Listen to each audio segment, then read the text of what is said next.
Si Moises sa unang pagbasa, siya maoy nanudlo or katikista ngadto sa mga nasod sa Israel. Nya ang iyang gitudlo nga ang balaod sa Ginoo ilag yung sundon kanunay aron dili sila mga matay. So kanindi ay mga katikista dili na ni sila mamatay. Kay nagsunod man sa balaod sa Ginoo niya nagtudlo pagyod. Din agi na mga matay. Gilingya imong tupad ing na sugot ka di na ka mamatay. Di na ka mamatay. Pero ang problema tinuod basad kaha nga nagsunod ta sa balaod sa Ginoo. Kay matod parabas Ginoo, matod pa ni Hesus sa Ebanghelyo, kinsa tong magsupak bisan sa gamay lang kaayong kudlit sa balaod nya manudlo pagid sa uban niini mahimong iwit sa gingharian sa langit. Pasabot dili makasud og langit. Kita kusog ra ba kaitang mutudlo og mga inusab-usab na nga balaod sa Ginoo. Sama pananglitan niingon ang Ginoo, pasaylua ang nakasa nimo og kapituan kapito. Kita mo ingon masata, ayaw kay mag-anad man na. Imo ginasiyang kana mga tulo kasala o na imo na ginasiyang disiplinahon. Naa din as balaod sa Ginoo. Naawa. Wa nya kamo mga katikista di mo manudlo ana. Oh, kusog kay mong manudlo. Kanang ningon ang Ginoo nga kung kamo magpahulam ayaw na mo paningil og bayad. Kita mo ingon man dita dili kanang hatag na kanang huwam bayaranan gina. Naade gingon ang Ginoo ana. Wa no. Nya wa mo maningil sa utang. Maningil, mga patyo no nasad mo. Himong iwit sige harias langit. Tuman nagyod ang tanan laging kudlits balaod lagi. Kanang ningon ang Ginoo kung tamparoson imong pikas aping ipatamparos lang sang pikas. Unsa man nanudlo mo ana. Kinsa dinhing katikistahan ang imong anak or imong apo gikas pagkagamay pa hangtod karon sigihan gyud nimo ingon nga dai dong kuan gyud ha pagbantay gyud kung naa gani mo tamparos nimo ayaw likay ipatamparos lang sang pikas. Kinsay nagtudlo ana? Oh, tanawa. Pulos gyud mo mga patyonon. Oh, naigpeligro kay maghimo-himo man ta mingon ta naay human rights. Naay human rights, ikiha ginang mo among-among nimo kanang mo bully nimo diha sa eskwelahan, hala i-report dayos principal haron matagam na. Wa oy, ningon ang Ginoo basli og kaayo ang naghimog dautan nganha kanimo. Iampo ang nagtunglo kanimo. Di ba? Mao man na? Kinsa dinhing katikistahan nga okay ra gyud ninyo og mga bit inyong banat sa kamot. Nawa gyapon. Mao na ini isa-isa sa kamot. Pero ni ana iyang isa di ko pwede. Ang iyang isa sa kamot ba ana sa to padili pwede.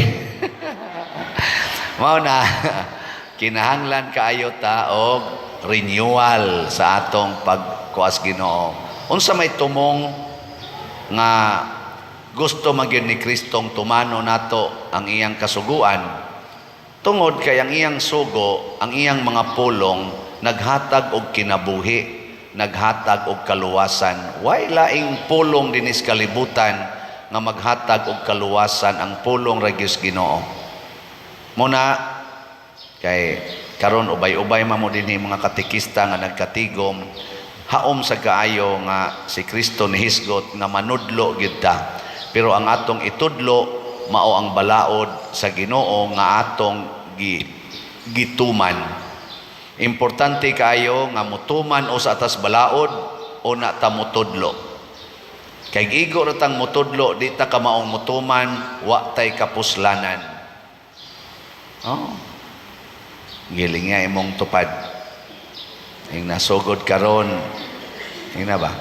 Sugod karon, sugot na tagsagpaon. Ing na. Ing na ba imong tupad na sugod karon, sugot na tagsagpaon. Nya musanong gani, ing na congratulations. Daghan ra ba kay ninyo, wa gyud manglingi. So, klaro kay tanan. Mga sagpa. Diri sa atong tubag sa Salmo, nag-ingon, dayga ang Ginoo o Jerusalem. Kaning Jerusalem mao ni ang symbolic nga lugar or katawhan nga gipili sa Ginoo og lugar diin ang Ginoo makaplagan. Pasabot ang mga tao nga nagtudlo bahi Ginoo musangko gyud mo ni murag sukdanan ba sa atong bunga sa atong pagpanudlo o pagpuyo subay sa Dios nung pagtulunan mubunga gid na nga ang katawhan magdaig sa Ginoo, dili magdaig sa kaugalingon o kaha magdaig sa tao o kaha magdaig sa mga butang. Kinsa maro inyong sige hagdaig, ang Ginoo o ang mga dato? Ang Ginoo o ang mga dato? Mayo. Lingi ako no imong tupad. Ing na nakadaig ka sa akong naong. Ang imong tupad ba, ing na nakadaig ka sa akong naong? Nganong wa man mo manglingi?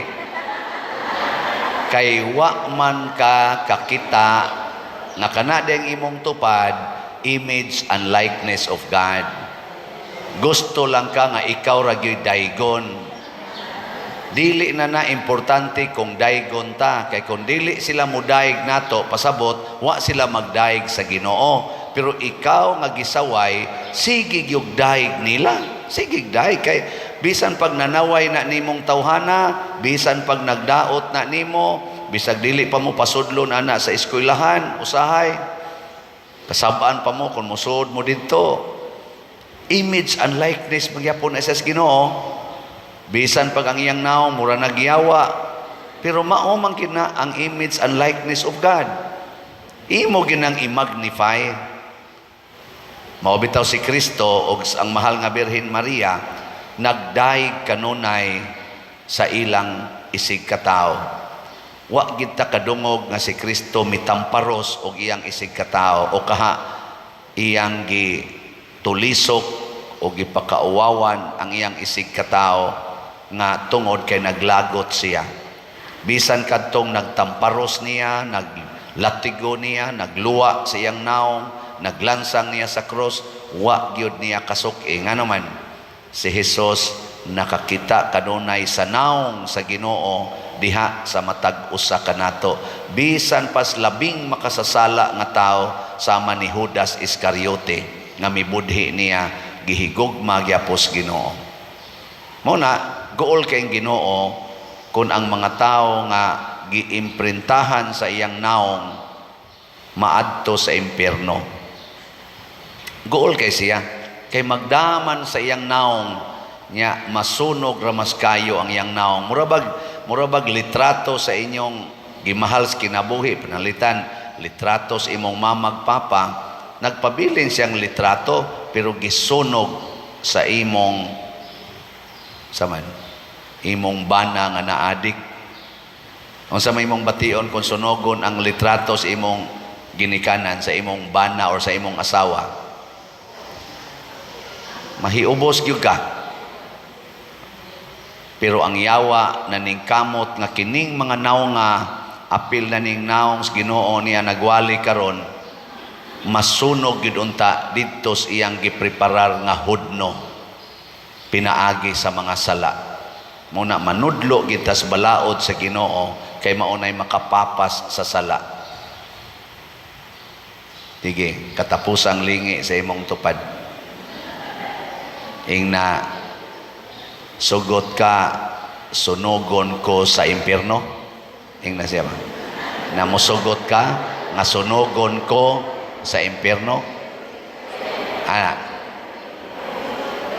Niya moingon gani siya, bahala na basta ikaw lang, ako di lang ko. Kanang klasiyas tao sunugono na sa impyerno. Pero moingon gani siya, di jud ko musugot ana ter, di jud ko musugot ana Brad, magkuyog gid ang atos langit. Kanay tinuod nga katikista, muonong gid ay. Pero moingon siya, bahala ka, mo tong impyerno, bahala ka diha. Wa kay ayong pagkakatikistaha ka, mamili day ka, maniguro ra kag imo. Wa kay ayong pagkakristyanosa ka. Kinikhang namalit og slat nato, unsa man ni sila, masunog ka ni sa impyerno, dili?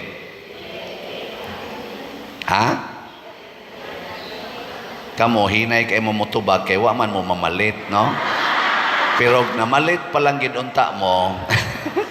Kusog ta mo mutubag. So ako moingon jud ko kaning namalit og slots, kandidato o kandidata na nis langit. Nga naman gigamit nila ilang kwarta para sa simbahan. Una ang atong SBF DAG or San Vicente Ferrer's Daily Abundant Graces na slots, nahalina na ta og 13,938 slots, na apay 46,062 slots nga available, nga tag 500 pesos per slot para nis atong kumbinto aron mahuman na gid unta na nato. Yang ato sang special slot nga Divine Cleansing, Healing and Strength or DCHS na nasa tayhalin nga 4,563, na apay 25,437 slots nga available, tag 200 pesos per slot ni siya. Yang kanisang atong DCHS na asa ni siya 22 slot challenge nga 4,400 per challenge, na nasa tayo nadawat nga 104 ka 22 slot challenge. Ang ato sang DSAP or Divine Solution and Prosperity nga investment slot nga tag 500,000 pesos per slot with 25% interest per annum, open pa sab siya. Abot na nig 167 ka slots ang ato sang nahalin ani. So kining tanan, pasalamatan nato ang Ginoo, atong pakpakan ang namalit niini. Salamat yo kaayo. Bao man ko nga nakapalit sad mo dinhi uban, pero kay wa pa mo kapalit tanan, pamalit unya mo aron maagkuyog ta. Nya dili sad mo mamalit, balag magkabuwag ta usahay. Hinaot pa untang di ta magkabuwag, no? Jesus Christ, the Son of God, was born for you and me. He came to bring the good news, from sin to set us free. The blind, the deaf, the lame, the poor, his power meant to see. He gave his life upon the cross, eternal life the key.